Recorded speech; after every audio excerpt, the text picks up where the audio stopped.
Okay, we're going to look very closely at slang today, and in particular, slang in English in the United States. So, first we'll look at the meaning of slang, and then we'll look at a number of reasons why people use slang. And then I want to talk a bit about how the slang is created, so how slang is made. In fact, most slang in any language is created by young people. So the first thing is, what is slang? Okay, slang is the term for new and informal words and phrases. And these words and phrases tend to come from different groups within society. Let me say that again for you. Slang is new and informal words or phrases which tend to come from certain groups in a society. Let me move on to describe slang for you. Now, in general, we use slang to say something new or to say something old in an unusual way. So a quick example is, well, when people say, "I'm pumped up" or "I'm psyched," both of these expressions someone might say to mean I'm really excited. Now, slang, as you probably know, can either be playful and funny. You know, it's something you can use with friends. But on the other hand, it can sometimes be impolite and offensive. So it can have many different effects. All right, so let's move on to why people want to use slang. Well, there are a number of reasons. One important reason people use slang is that slang makes people feel connected to or part of a peer group. So for instance, let's say there's a group of friends who spend a lot of time together. Maybe they go to the same school. They use more slang with each other because it makes them feel connected. It's like they have their own language. So in essence, when they use their slang together, they're showing their group identity, like wearing the same jackets. They're showing that they belong to the same group. Also, and this is a key point, people use slang to show that they're friendly and can be casual with each other. This is especially common in the workplace. Now, some people use slang to make their speech more colorful or to make a certain kind of impression on other people. So, these are a few reasons why slang is used. Now, let's move on to discuss how slang is created. What I want to look at is how people create new slang expressions and often change the spoken language. Okay, now slang is created in a variety of different and interesting ways. One way slang is created is by taking an old word and giving it a new meaning. Like the slang word wired.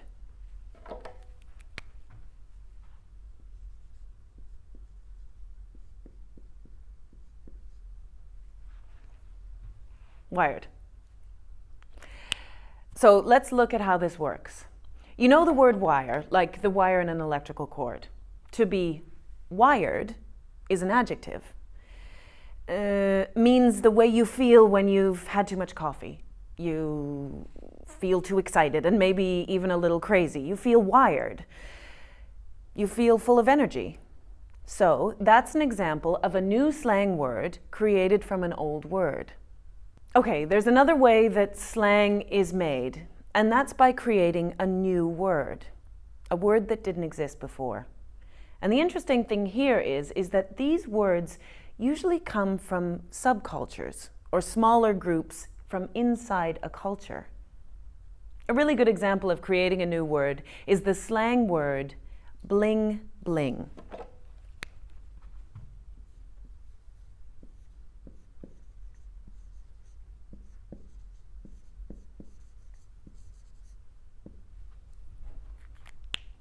This is a slang word that means shiny jewelry. It's a noun. Most people first heard bling bling in a hip-hop song some years ago, and suddenly many young people began using this expression in their regular conversations. So for example, someone might say, "Look at that bling bling she's wearing."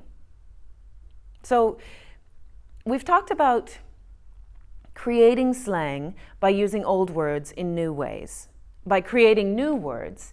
And now let's look at a third way that slang enters the language. The third way slang is made is by borrowing a word from another language, or by borrowing from another culture. This is what I'm interested in. Slang in the United States incorporates hundreds of words from languages of the people who have come to live here, like German people, Italian, Chinese, just to name a few. Okay, now it's important to note that not everyone who speaks English speaks the same slang. There are a few factors that create differences in slang. So right now, let's take a look at a couple of these factors. The first important factor is region, meaning the part of a country where a person is from. So, for instance, you might hear a person from the southern states say, "Hey, y'all," which means, "Hello, everybody." But a person from California might say, "What's up, guys?" So, different regions, different slang. That's the bottom line there.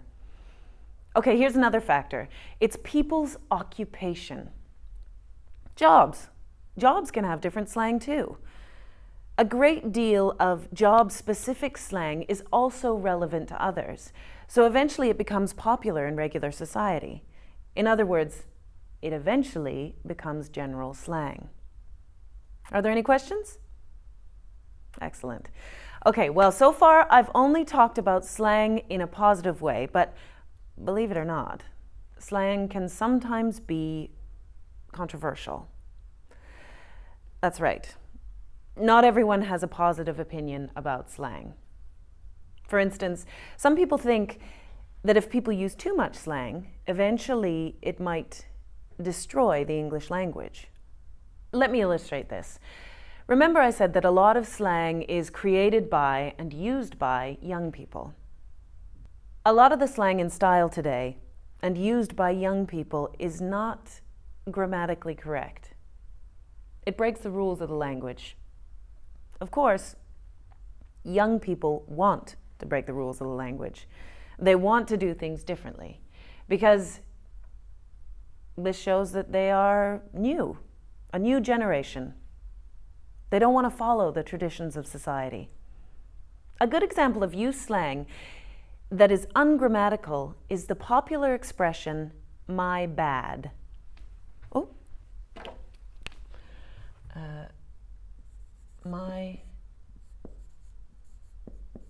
bad. My bad. It's what you say when you want to show that you are responsible for a mistake. Like if you forget to bring your friend his book, but it's not correct grammar. We should say "my mistake," but we say "my bad." So what I'm saying here is a lot of slang goes against the rules of the language, and some people are concerned about this. Some people are also concerned when slang is used in a formal situation, like when someone is giving a speech. They think that slang is too informal for a speech. They're also concerned when slang is used for writing, because, as you may know, slang is used more in speaking than in writing.